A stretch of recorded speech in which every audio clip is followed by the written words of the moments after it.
자, 1978년에 중국이 덩소평을 중심으로 해가지고 개혁개방을 하잖아요. 그죠? 서구자본, 서구기술이 물밀듯이 중국으로 들어옵니다. 그때 이제 중국 사람들은 그야말로 이런 그 선진기술과 자본에 대해 가지고 정말 고맙게 받으면서 엄청나게 좋은 그 조건으로 수용을 하게 됩니다. 그러면 중국이 저렇게 자존심을 구기고 서구의 그런 그 문화, 문물, 기술, 자본을 저렇게 적극적으로 받아들이는 것은 처음 봤다라고 해도 과언이 아닌데, 지금 한번 살펴보게 되면은 상당히 많이 달라졌죠. 우리가 흔히들 얘기하는 중국이 1대1로를 얘기를 하고, 중국 제조 25라고 하는 것을 얘기를 하고, 그리고 또 한편으로는 미국하고 그야말로 맞짱을 뜨는 이제 이런 단계까지 오게 되니까, 과연 이러한 것들을 어떻게 이제 역사적으로 이제 해석을 해볼 건가, 이 부분에 대해서 한번 생각을 해봤습니다.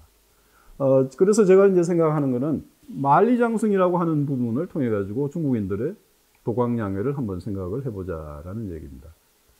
이 만리장성이라고 하는 것은 바로 진시황제 때 만들어지게 되는 북방의 그런 그 흉노라고 하는 유목민족이 남쪽으로 침입해오는 것을 막기 위한 하나의 저지선이 되게 됩니다. 그래서 대체적으로 이게 북위 40도선이 형성이 됩니다. 바로 이 북위 40도라고 하는 게 하나의 유목과 농경을 가르는 선이 되게 됩니다.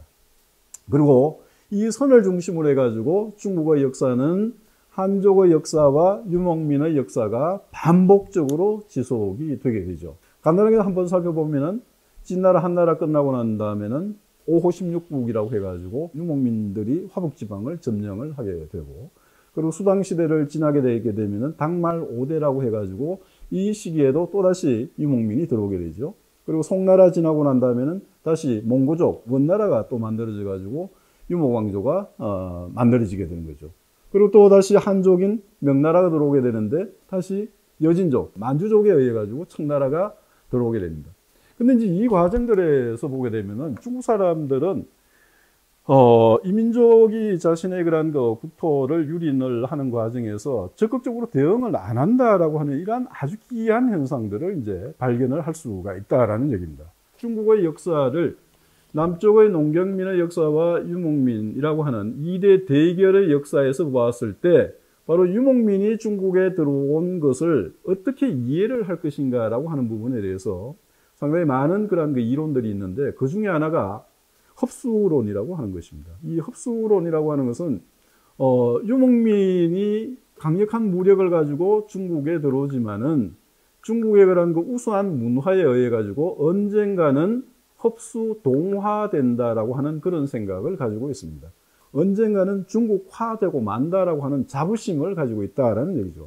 바로 이러한 점에서 보게 되면은 아무리 우수한 서구의 자본과 기술이라 할지라도 언젠가는 우리가 저 사람들을 능가한다라고 하는 문화적인 자부심을 가지고 있는 것이고, 바로 그러한 그 자부심이 표현되기 시작한 것이 특히 이 시진핑 시대의 현상이다라고 볼 수가 있죠. 그렇기 때문에 시진핑 이후가 되게 되면은 외교적으로도 뭐라고 얘기합니까? 옛날에 세계의 공장이 이제는 더 이상 아니다. 이제 우리는 미국하고 같이 G2라고 하는 이러한 자부심을 이제 가지기 시작을 하게 된 거고, 이제 중국은 더 이상 서구 문명에 기대어 가지고 성장하는 나라가 아니고 세계의 질서를 주도하는 이런 위치에 와 있다라고 자부심을 가지고 현재 중국을 이끌어 나가고 있다라는 얘기죠.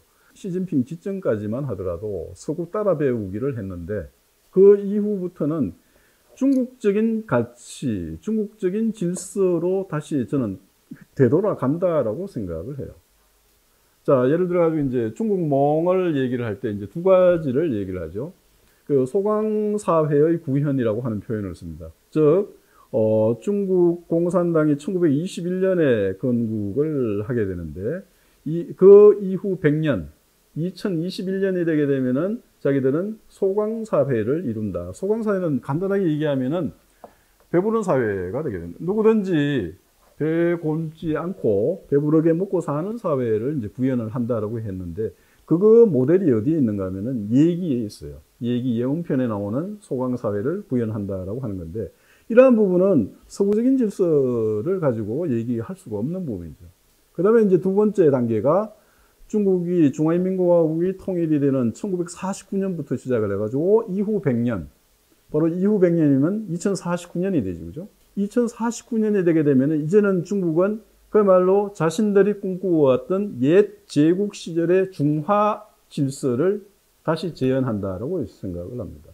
그야말로 이제 2049년이 되면은 미국을 비롯한 서구 사회를 능가한다라고 생각을 해요. 그래서 전통 시대의 중화 제국적인 질서를 세계에 확산시키려고 하는 거고, 그런 면에서 보게 되면은 뭐 세계적으로 공자학원을 많이 설치를 하게 되는데, 그 이유도 어찌 보면은 바로 그 일환으로 볼 수가 있다라는 얘기죠. 그야말로 이제 시진핑 이후가 되게 되면은 더 이상 서구 따라 배우기는 하지 않고 자신들이 경험을 해봤던 중국 역사에 있어서 최고의 전성기를 구가하는 바로 그러한 질서를 지금 만들기 시작을 하고 있는 것이고, 바로 그것이 이제 소강사회 그리고 중화 세계로 이제 나아가는 이런 과정이 아닌가라는 생각을 합니다. 그래서 오히려 시진핑 이후가 되게 되면은 상당히 이제 독자성이 강하게 되죠. 그래서 이제 대굴기를 얘기하죠. 그야말로 대굴기라고 하는 것은 세계에서 우뚝 솟아난다라는 의미죠. 그래서 이거는 그런 과학기술의 굴기뿐만 아니고 군사의 굴기니 해양 굴기니 하는 이런 모든 것들이 거기에 이제 담겨져 있다라고 이제 본다라는 얘기입니다. 자, 그렇다면 이제 우리가 한번 좀 생각을 해봐야 되는 것이, 우리도 이제 80년대, 90년대 이후에 우리가 이제 중국 사람들을 대할 때 좀 사실은 많이 깔보기도 했잖아요. 그죠? 최근에 와가지고는 이게 서서히 역정되기 시작을 한다라는 얘기입니다. 지금은 상당 부분의 그런 그 기업들이 중국으로부터 철수를 해서 한국으로 돌아올 수밖에 없는 이런 환경이 되어 있었는데, 과연 우리는 그간에 얼마만큼 이 중국의 그런 그 역사를 통해 가지고 이런 행태들을 한번 생각을 해봤을까? 이런 부분들에 대해서 지금 한번 좀 반성을 하고, 앞으로의 그런 그 중국과의 관계라든지 이 한국의 발전이라고 하는 이러한 부분에서도 가능하면 이제 상대방 국가에 대해서 좀 더 깊이 있게 공부하고, 또 그 중에서 특히 역사라고 하는 부분에서 깊이 있게 연구하고 공부할 필요가 있지 않나, 그렇게 생각을 합니다. 그런 의미에서 이제 오늘날 중국을 얘기할 때도 이런 역사적으로 형성되었던 도강양회라고 하는 것이 오늘날에도 재현되고 있다라고 하는 점, 이러한 점 우리가 한번 기억을 해볼 필요가 있다라고 생각을 합니다.